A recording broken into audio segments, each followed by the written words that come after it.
Oh, na please day, she shake no day. We noticed yesterday they brought the body of late General Efang to Guzang, and it was very strategic. The war of liberation is about setting narratives and controlling narratives. Since General Efang was kidnapped from the hospital, the enemy has not known what to do with him, to keep him alive or to murder him. First, he was subjected to torture. He lost consciousness. They sent individuals to the General Hospital of Bamenda and brought in medical staff to upstation Bamenda. They resuscitated him. They continued with torture until he died. From there, they took his body to the mortuary and they mounted security guard armor cars in the mortuary for all the entire period. Once they engage in the actions in the hospital, we notified relevant international actors on their obligation under international humanitarian law. I'll leave it at that. Then they faked the signature of the director of the hospital and made an announcement. They withdrew a couple of military personnel from the hospital and replaced them with plainclothes security men. We were watching every move of theirs. Then they moved armor personnel carriers into Guzang as a test run. We have that on video. We sent a unit in there to strike on them. They moved out. They have been confused what to do with the man that they've hunted for 7 years and finally murdered. The reason they have brought him yesterday, even after making the fake announcement, is because of the bloodied nose we gave them on the 11th of February. They know our people are vulnerable. They know that 11th of February demonstrated the strength of our forces and the leadership I provide. They have tried desperately to change the narrative since they know there are so many amongst us who will not wish our forces to have one day of glory. They know they can easily change the narrative from the victory that you had on the 11th of February to the body of General Efang. And most of you are falling for it. You have taken the bait from the enemy, changed the narrative, rather than perpetuating and propagating the disgrace and humiliation you gave and occupying power, riding in armor cars. You've changed the subject to a man who was giving his life for our country. General Efang, you are placed day and you should rest in peace. The men you've left behind will continue to fight until the last soldier of La République du Cameroon is booted out of the territory. Yesterday, 2 of your units in Mezam fought in the center of the city and drove the enemy from several places. General Efang did not die because he carried a rifle. He died because he is an Ambazonian. I use the present tense. The children of Ngabu, Baby Mata, Grandmama Api, Samsoya were not murdered because they carried rifles. For all of you, and I say this based on history, I will never celebrate the demise of an Ambazonian, even when we differ. The enemy does not know who is or who is against. The enemy considers you an Ambazonian. When Gaza is flattened, they don't make a distinction between those who are for Hamas, those who are not, or those who are for Israel, or those who are not. When those who think they are entitled to define your present and shape your future, when their power is threatened, they will kill everybody. The master feels revulsion when the slave who had succumbed to authority rises up to question that authority. And I want each Ambazonian to know, from 1961 up till today, many Ambazonians have been killed.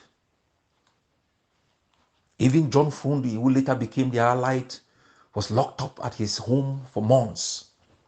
Late Pa Mukong was in jail. Late Ayamba was in jail. They don't kill you because you carry a rifle. They kill you because you're an Ambazonian. They kill you because you rejected the dispossession of your land. And if you think, if you embrace Cameroon, if you change your name to Roger Miller, if you worship their flag, you will be accepted. No, the servant never sits on the same table like the master. Even on issues like education, even on issues like sports, never. The Francophones are so arrogant. But things are changing.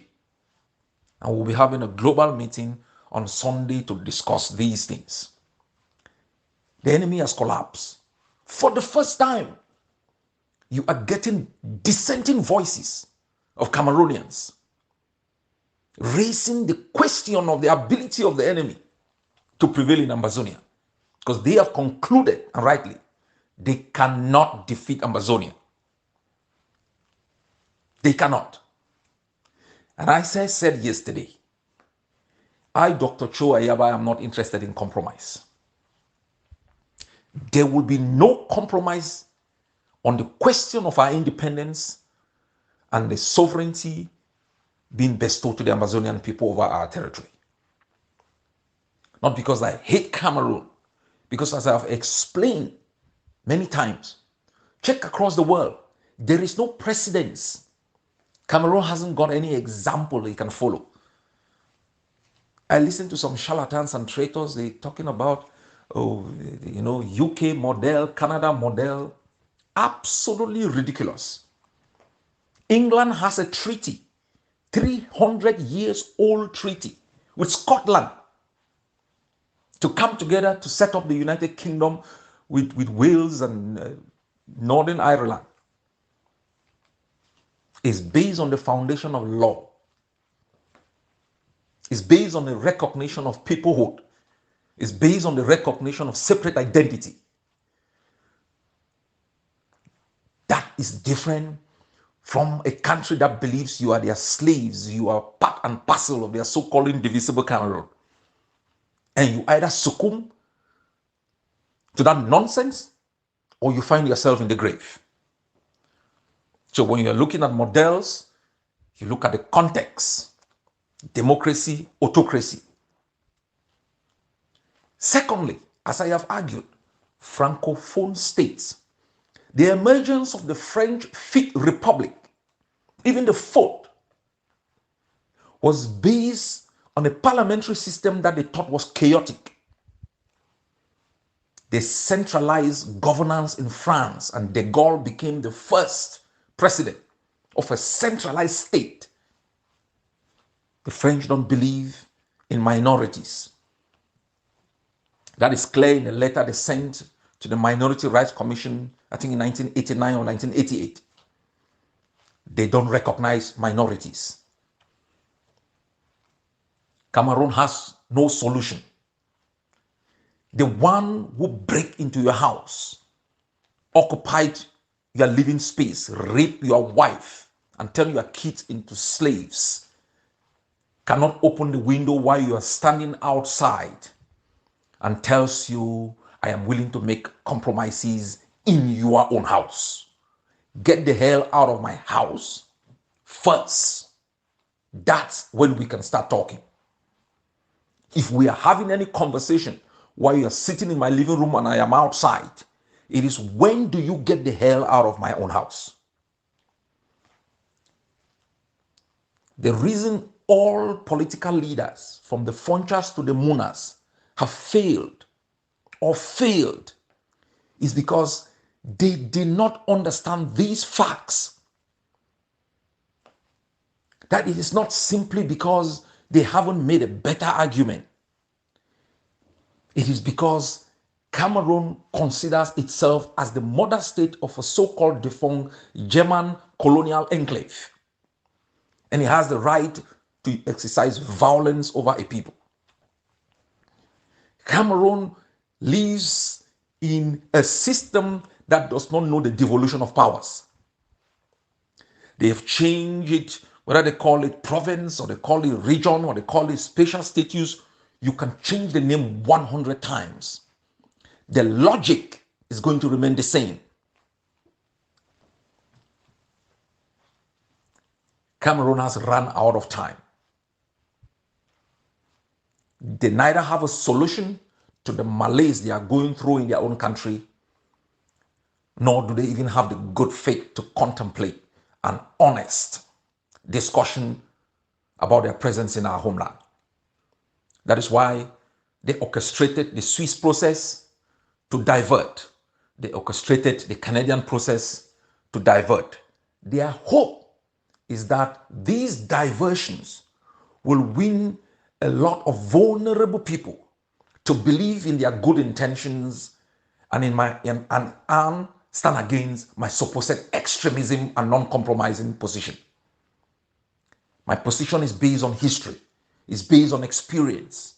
No matter how Foncha compromised, how Endele compromised, it did not work. No matter how others have compromised, it has not worked. Cameroon's intention is to extinguish us from our land, take over the land, and do whatever it wants to do with our resources. It doesn't give a damn about you. Neither does it give a damn about me. It is interested in its geopolitical space. It's interested in the demonstration of power. Paul Biya has also learned that Nyasimbe Eyadema gave a sovereign national conference. It ended up collapsing the Eyadema dynasty. They learned that Omar Bongo made some compromises. It ended up taking them out. They have learned Hissène Habré. All the Francophone countries made cosmetic compromises with opposition parties. He ended up in their demise. That is why Biya has never compromised. That is why Ayijo never compromised.